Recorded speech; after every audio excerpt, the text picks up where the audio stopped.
नमस्कार दोस्तों। तो हमने स्टार्ट किया है परसेंटेज और आज हम काफी इंपॉर्टेंट क्वेश्चन सॉल्व करेंगे। तो आइए शुरू करते हैं हमारा फर्स्ट क्वेश्चन। क्वेश्चन में हमें गिवन है in a factory 60% of the workers are above 30 years and of these 75% are males and the rest are females. If there are 135 male workers above 30 years, the total number of workers in the factory. एक कारखाने में 60% श्रमिक 30 वर्ष से अधिक आयु के हैं और इनमें से 75% पुरुष है और शेष महिलाएं हैं। यदि 30 वर्ष से अधिक आयु के 135 पुरुष श्रमिक है तो कारखाने में श्रमिकों की कुल संख्या कितनी है, यानी हमें total number of workers in the factory पूछा है। तो हम टोटल नंबर ऑफ वर्कर्स मान लेंगे 100। क्या मान लेंगे हम? 100। ये आपके टोटल नंबर ऑफ वर्कर्स। और क्वेश्चन में गिवन है 60% of the workers are above 30 years, यानी टोटल नंबर ऑफ वर्कर्स में से 60% वर्कर 30 ईयर्स के। तो टोटल नंबर ऑफ वर्कर कितने हमारे? 100। तो देखो यहाँ पर 100 में से 60% वर्कर अबव 30 ईयर्स के। तो 100 का 60% क्या होता है आपका? देखो 100 का 60% होता है आपका 60। तो 60 वर्कर्स आपके अबव 30 ईयर्स के हैं। और क्वेश्चन में क्या गिवन है हमें? Of the 75% are males. क्या है? इनमें से 75% पुरुष है, यानी इस 60 में से 75% पुरुष है। तो देखो यहाँ पर 75% की फ्रैक्शन वैल्यू होती है आपकी 3/4। तो देखो 60 का 75% होगा आपका 60 मल्टीप्लाई बाय 3/4। तो 4 1 जा 4 15 जा 15 3 जा होता है आपका 45। तो देखो यहाँ पर 45 मेल्स आपके अबव 30 ईयर्स है। क्या है? 45 मेल्स आपके अबव 30 ईयर्स के हैं। और एक्चुअल में कितने मेल अबव 30 ईयर्स के हैं? तो है आपके 135 मेल्स। तो यहाँ पर हमारी 45 की वैल्यू है आपकी 135। और हमें क्या फाइंड करना है? टोटल नंबर ऑफ वर्कर्स, यानी हमें यहाँ पर 100 की वैल्यू फाइंड करनी है। तो देखो यहाँ पर 45 1 जा और 45 3 जा होता है 135। और हमें फाइंड करनी है 100 की वैल्यू। तो हम करेंगे 1 को 100 से मल्टीप्लाई को 3 को भी हमें 100 से मल्टीप्लाई करना होगा। तो 100 की वैल्यू आएगी हमारी 300। 100 की वैल्यू आ गई हमारी 300, यानी total number of workers in the factory आपके 300 and option D is the right answer. तो अब हम देखेंगे हमारा next question. SSC CGL mains 2018 में पूछा गया क्वेश्चन है और क्वेश्चन में हमें गिवन है a man donates 30% of his wealth to charity, 30% and 25% of the remaining wealth to his wife and son respectively. The rest he divides equally among his 3 daughters. One of his daughter gets rupees 42 lakh as her share. What was the man's wealth? एक आदमी अपने संपत्ति का 30% दान में देता है। संपत्ति का शेष, शेष यानी होता है रिमेनिंग, यानी बचा हुआ संपत्ति का शेष 30% और 25% हिस्सा क्रमशः अपने पत्नी और बेटे को दे देता है। शेष वो अपनी 3 बेटियों में बराबर बांट देता है। उसकी एक बेटी को उसके हिस्से के तौर पर 42 लाख रुपए मिलते हैं। आदमी की संपत्ति क्या थी? तो देखो यहाँ पर हम मैन्स वेल्थ यानी आदमी की संपत्ति मान लेंगे हम यहाँ पर 100। क्या मान लेंगे हम? 100। और हमें क्या गिवन है? A man donates 30% of his wealth to charity, यानी मैंस की संपत्ति का वो 30% चैरिटी करता है, यानी दान देता है। तो मैंस की वेल्थ यानी संपत्ति क्या है? 100। और 100 का 30% वो चैरिटी करता है। 100 का 30% होता है 30। तो देखो यहाँ पर 100 का 30% उसने यानी 30 चैरिटी में दिया है। तो उसके पास बचा कितना? तो उसके पास बचा 70। क्या बचा? 70। और हमें क्या गिवन है? 30% and 25% of the remaining wealth. Remaining wealth क्या है आपकी? 70 to his wife and son respectively, यानी 70 का 30% उसके वाइफ को देता है, 25% उसके सन को देता है, यानी 30 प्लस 25% होता है आपका 55%। उसने 70 का 55% उसने उसके वाइफ और सन को दे दिया। अब उसके पास बचा कितना? उसके पास अब बचा है देखो 100 माइनस 55% होता है 45%, यानी 70 का 45% उसके पास रिमेनिंग है। 70 का 45% उसके पास रिमेनिंग है। अब वो क्या करता है? ये जो आपका 70 का 45% है वो इक्वली तीनों डॉटर्स में बांट देता है। इक्वली तीनों डॉटर्स में बांट देता है। एक डॉटर्स को 42 लाख शेयर मिलते हैं, तो 3 डॉटर को कितने मिलेंगे? 42 मल्टीप्लाई बाय 3। तो देखो यहाँ पर 70 का 45% की आपकी वैल्यू होती है 42 मल्टीप्लाई बाय 3, क्योंकि 70 का 45% उसने इक्वली 3 डॉटर में बांट दिया। एक डॉटर को मिलता है 42 लाख शेयर, तो 3 डॉटर को क्या मिलेंगे 42 मल्टीप्लाई बाय 3, क्योंकि वो बचा हुआ जो अपना शेयर है वो 3 डॉटर में इक्वली बांट देता है। इक्वली अगर एक डॉटर को 42 लाख मिलेंगे तो 3 डॉटर को कितने मिलेंगे 42 42 42, यानी टोटल मिलेंगे उसको 42 मल्टीप्लाई बाय 3। तो देखो यहाँ पर 70 का 45% होता है आपका 42 मल्टीप्लाई बाय 3। एक डॉटर को मिले 42 लाख, दो डॉटर को मिले 42 लाख, तीसरे भी डॉटर को मिले 42 लाख, 42 प्लस 42 प्लस 42 यानी टोटल मिले है 126 लाख। यानी उसके पास बचा कितना था, उसके पास बचा था 126 लाख। तो देखो यहाँ पर जीरो से जीरो कैंसल, 7 1 जा 7 18 जा, तो देखो यहाँ पर 45 की वैल्यू होगी आपकी। ये जो आपका 10 यहाँ पर डिवीजन में साइड चेंज करेगा तो होगा मल्टीप्लीकेशन में 18 मल्टीप्लाई बाय 10 यहाँ पर 180। 45 1 जा 45 4 जा होता है आपका 180, तो 1 की वैल्यू आ गई 4। और हमें क्या फाइंड करना है मेंस वेल्थ यानी आदमी की संपत्ति जो है आपकी 100, तो यहाँ पर हमें 100 की वैल्यू फाइंड करनी होगी। तो 1 को हम करेंगे यहाँ पर 100 से मल्टीप्लाई, 4 को भी हम करेंगे 100 से मल्टीप्लाई। तो देखो यहाँ पर 100 की वैल्यू आ गई आपकी 400, क्या आ गई आपकी 400, यहाँ आ गई आपकी 100 की वैल्यू। तो देखो यहाँ पर आपकी मेंस वेल्थ वाज 400 लाख, यानी आदमी की संपत्ति थी आपकी 400 लाख, एनी option B is the right answer. तो अब हम देखेंगे हमारा नेक्स्ट क्वेश्चन।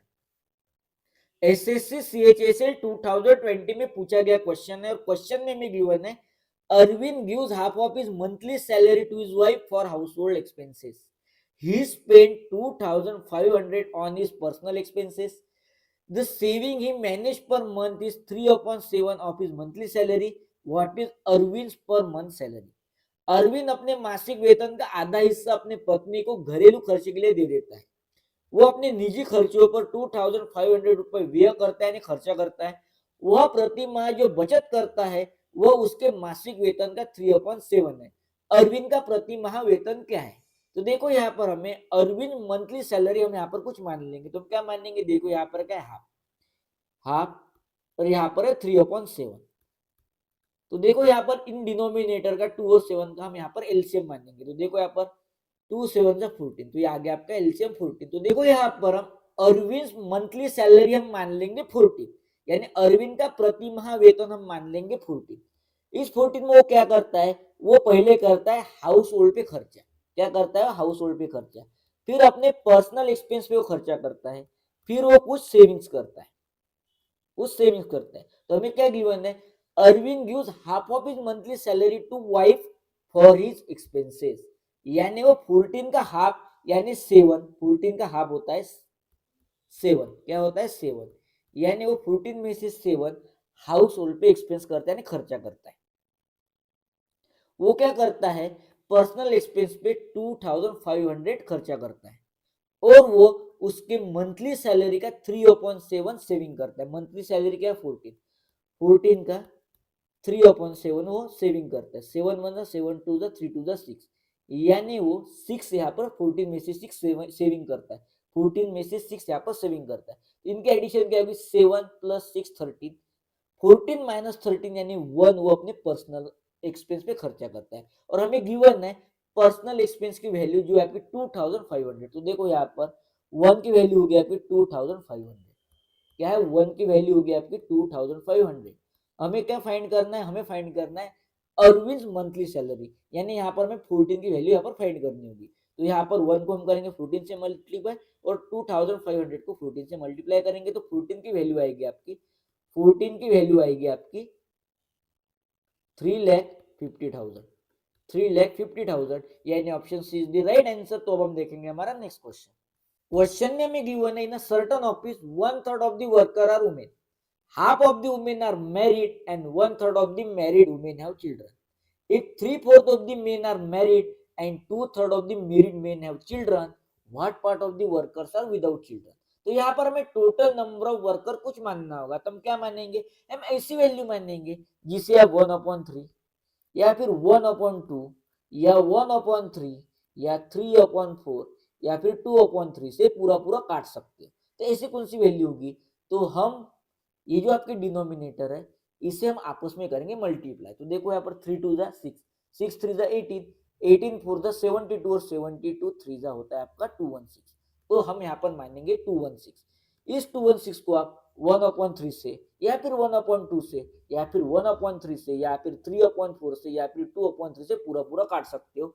इसलिए हम यहाँ पर टोटल नंबर ऑफ वर्कर्स मानेंगे 216। तो यहाँ पर देखो हमने टोटल नंबर ऑफ वर्कर्स मान लिए 216। इस वर्कर्स में टू टाइप की यहाँ पर कैटेगरी है, एक है आपकी मेन और दूसरी आपकी वुमेन। और हमें क्या गिवन है, हमें गिवन है 1/3 of the workers are women. तो देखो यहाँ पर आपके वर्कर्स है 216 और 216 का 1/3 होता है आपका 72, यानी 72 आपकी वुमेन है। 216 में से 72 आपकी वुमेन है, तो मेन कितने होंगे आपके 216 माइनस 72। तो देखो यहाँ पर 144 आपके मेन हो गए, 144 आपके मेन हो गए। और आपको क्या गिवन है, half of the women are married, half of the women are married. इस 72 का हाफ वुमेन मैरिड है। तो देखो यहाँ पर भी दो कैटेगरी की है, यहाँ पर एक है मैरिड वुमेन और एक है अनमैरिड वुमेन।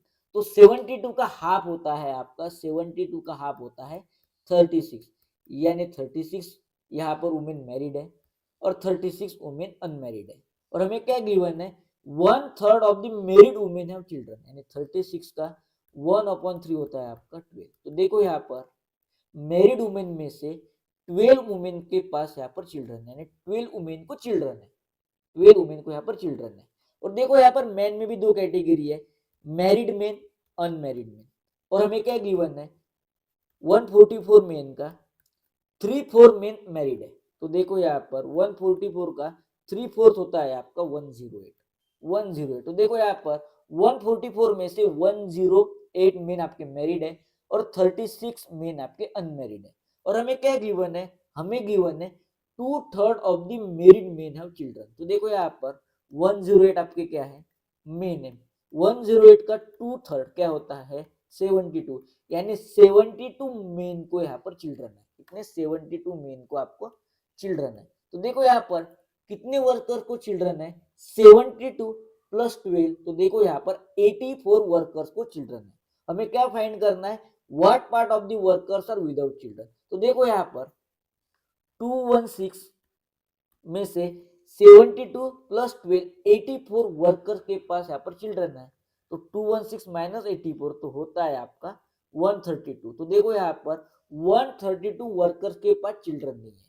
तो देखो यहाँ पर 216 में से 132 वर्कर्स के पास यहाँ पर चिल्ड्रन नहीं है। तो हम यहाँ पर करेंगे 12 से इससे डिवाइड। तो देखो यहाँ पर 12 11 जा होता है आपका 132 और यहाँ पर 12 18 जा होता है 216, यानी आपका 11/18 आपका आंसर आ गया है। तो देखो यहाँ पर 11/18 part of the workers without children, यानी 11/18 part of the workers are without children, यानी option is the right answer. तो अब हम देखेंगे हमारा next question. SSC CGL mains 2022 में पूछा गया क्वेश्चन है। क्वेश्चन में हमें गिवन है if 80 liters of milk solution has 60% milk in it, then how much milk should be added to make milk 80% in the solution। यदि 80 लीटर दूध के विलयन में, विलयन यानी होता है सोल्यूशन, यदि 80 लीटर दूध के विलयन में 60% दूध है तो विलयन में दूध को 80% बनाने के लिए कितना दूध मिलाया जाना चाहिए। तो देखो यहाँ पर एक सोल्यूशन है, सोल्यूशन है आपका 80 लीटर्स का, उसमें 60% मिल्क है। आप और कितना उसमें मिल्क ऐड करोगे कि उस सॉल्यूशन में मिल्क का परसेंटेज 80% हो जाए। तो देखो यहाँ पर मिल्क है, यहाँ पर भी मिल्क है, यहाँ पर भी मिल्क है, तीनों जगह यहाँ पर मिल्क है। तो इस क्वेश्चन को हम सॉल्व करेंगे फॉर्मूले से। देखो यहाँ पर क्वांटिटी मल्टीप्लाई बाय, तो देखो यहाँ पर न्यूमरेटर में होगा आपका second percent minus first percent. तो यह आपका सेकंड, 80 है आपका सेकंड परसेंट और 60 है आपका फर्स्ट परसेंट। और डिनोमिनेटर में आता है आपका 100% minus second percent, 100% minus second percent. देखो यहाँ पर क्वांटिटी है आपकी 80 लीटर्स, 80 लीटर्स मल्टीप्लाई बाय, तो देखो यहाँ पर सेकंड परसेंट है आपका 80%, 80% माइनस फर्स्ट परसेंट आपका ये 60%, माइनस 60%। और यहाँ पर डिनोमिनेटर में आएगा आपका 100% माइनस सेकंड परसेंट, यानी ये 80%। तो 80 मल्टीप्लाई बाय 80% माइनस 60% होता है आपका 20%, और यहाँ पर 100% माइनस 80% होता है आपका 20%।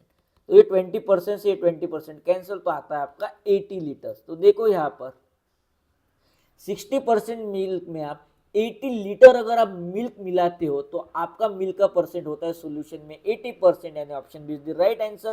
तो अब हम देखेंगे हमारा नेक्स्ट क्वेश्चन। क्वेश्चन में हमें गिवन है 300 ग्राम ऑफ शुगर सॉल्यूशन है 40% sugar in it, how much sugar should be added to make it 50% in the solution. 300 gram चीनी के विलयन में 40% चीनी है, इसे 50% बनाने के लिए कितनी चीनी मिलाई जानी चाहिए। तो देखो यहाँ पर भी शुगर है, यहाँ पर भी शुगर है, यहाँ पर भी शुगर है, यानी हमें सॉल्यूशन में शुगर ऐड करनी है 40% शुगर को 50% शुगर बनाने के लिए।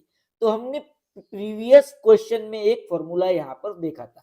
फॉर्मूला क्या था हमारा फॉर्मूला था quantity multiply by second percent minus first percent divided by 100% minus यहाँ पर सेकंड परसेंट। क्वांटिटी क्या है हमारी क्वांटिटी है 300 ग्राम, मल्टीप्लाई बाय सेकंड परसेंट है हमारा 50% और फर्स्ट परसेंट है हमारा 40%। तो इनका लेंगे हम डिफरेंस, और यहाँ पर डिनोमिनेटर में आएगा आपका 100% माइनस सेकंड परसेंट जो है आपका 50%। तो देखो 300 मल्टीप्लाई बाय 50 माइनस 40 तो होगा यहाँ पर 10%, और यहाँ पर 100 माइनस 50 तो यहाँ पर होगा आपका 50%। तो देखो यहाँ पर परसेंट से परसेंट कैंसिल, जीरो से जीरो कैंसिल, तो यहाँ पर आएगा 300/5, तो यहाँ पर आएगा आपका 60 ग्राम। तो देखो यहाँ पर आपको 60 ग्राम शुगर यहाँ पर सॉल्यूशन में ऐड करनी होगी कि आपकी जो 40% शुगर है वो 50% शुगर हो जाए, यानी option C is the right answer. तो आज हमने काफी अच्छी लेवल के क्वेश्चन सॉल्व किए हैं। तो आज की सेवा हम यही समाप्त करते हैं, मिलते हैं नेक्स्ट लेक्चर में। तब तक के लिए love you, good bye, take care, जय हिंद।